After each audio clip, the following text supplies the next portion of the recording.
कनपटी पर कट्टा लगाकर। ये शब्द गली के गुंडे आपस में आपराधिक भाषा में बोलते हैं। ये कौन से शब्दावली है मोदी जी की? 5 का सिख धर्म में कहा जाता है, जिसमें केश कृपाण कड़ा होता है, और उस 5 का को मोदी जी क्या क्या शब्द बोल रहे हैं। उनको कट्टा याद आ रहा है, उनको क्या शब्द कुशासन याद आ रहा है। ये कौन से शब्द हैं? और यहां पर आकर, भागलपुर आकर आज मोदी जी ने स्वदेशी का नारा दिया। ये बड़ी गजब बात कर दी। भागलपुर का जर्दालू आम नहीं याद आया, भागलपुर का चूड़ा याद नहीं आया, लेकिन भागलपुर आकर स्वदेशी की बात कर रहे हैं। भागलपुर की जो सिल्क साड़ी थी उसको तबाह कर दिया आपने, वो याद नहीं आया। आप स्वदेशी की बात करिएगा। आप जो स्विट्जरलैंड की मोवाडो की घड़ी पहनते हैं, आप जो जर्मनी के मैबैक का चश्मा लगाते हैं, आप जो अमेरिकी केनेथ कोल के जूते पहनते हैं, आप जो BMW और मर्सिडीज की गाड़ियों से चलते हैं, आप बात करिएगा। आप जो एप्पल आईफोन यूज करते हैं, अरे आप स्वदेशी की बात करने लायक ही नहीं है, क्योंकि आपका स्वदेशी से कोई लेना देना नहीं है।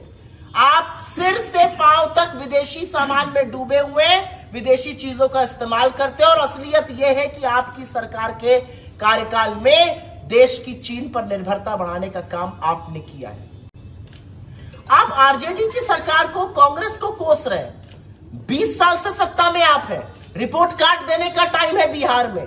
इधर उधर की बात मत कर, ये बता कि कारवा क्यों लूटा, और कारवा आपने बिहार का लूटा है तो बिहार की बात करिए, बिहार पर चर्चा कीजिए। आपको फिरौती, रंगदारी, ये शब्द याद आ रहे हैं। 20 साल सत्ता में आप रहे हैं। 11 साल तो आपकी और तथाकथित नीतीश जी की जुगलबंदी चली है। उस जुगलबंदी के बाद आपको फिरौती, रंगदारी, अपहरण याद आ रहा है। मैं बताऊं कितने अपहरण होते हैं पिछले 20 सालों में बिहार में। अगर कोई सही प्रधानमंत्री होता, जिसने अच्छी सरकार चलाई होती, वो बाहर आता और मंच पे खड़े होकर कहता मैंने ये काम किया है बिहार के लिए, इसके बल पर मुझे वोट दीजिए। और अगर आपको लगता है काम नहीं किया, वोट मत दीजिए, लेकिन इनकी हैसियत नहीं अपने काम के बल पर वोट मांगने की। 1.25 लाख करोड़ का पैकेज मिलना था ना बिहार को, और आप तो सब लोग जानते हैं, आप तो प्रबुद्ध पत्रकार साथी हैं यहाँ पर। कहां है वो पैकेज? ये हमारा आंकड़ा नहीं है। 70,000 करोड़ बिहार के नाम पर कहां चले गए किसी को पता ही नहीं है। ये सीएजी कह रहा है। नीति आयोग वो संस्था है जिसके अध्यक्ष मोदी जी हैं, चेयरमैन है उसके मोदी जी, खुद प्रधानमंत्री। और वो नीति आयोग कहता है कि भागलपुर और सीमांचल के जो जिले हैं वो देश के सबसे पिछड़े, सबसे गरीब जिलों में से एक है। बिहार देश का सबसे गरीब राज्य है।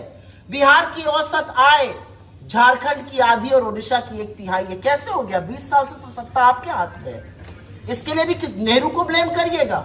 आप नेहरू को गाली देते रहिए, लेकिन जब अमेरिका में एक मेयर चुना जाता है तो वो पंडित नेहरू के ट्रस्ट ऑफ डेस्टिनी स्पीच से शुरुआत करता है। जब अमेरिका में एक मेयर चुना जाता है तो वो नेहरू को और उनके शासन को याद करता है, उनके जज्बे को, उनकी कट्टर देशभक्ति को याद करता है। और मोदी जी अंत में बात करते करते वही बात कह गए जो वो हर जगह जाकर कहते हैं जहां पर चुनाव होता है। दिल्ली में चुनाव तो घुसपैठिया याद, झारखंड में चुनाव तो घुसपैठिया याद, बिहार में चुनाव तो घुसपैठिया याद। लेकिन घुसपैठिया तो मिल गई हरियाणा में, ब्राजील की घुसपैठिया। 22 बार उसका नाम और उसकी फोटो का इस्तेमाल हुआ है। घुसपैठिया तो ब्राजील से आप लेकर आए और यहां पर घुसपैठिया करते। अरे 11 साल से सत्ता में है, 20 साल से आप और आपके घटक दल मिलकर सरकार यहां चला रहे हैं। बॉर्डर को सिक्योर करना आपका काम है। अगर घुसपैठिया यहां पर आया है तो यह आपकी जिम्मेदारी है कि घुसपैठिया ना घुसे। आपकी गलती के चलते घुसपैठिया अंदर आया है और आपका काम है घुसपैठिया को निकाल बाहर करना।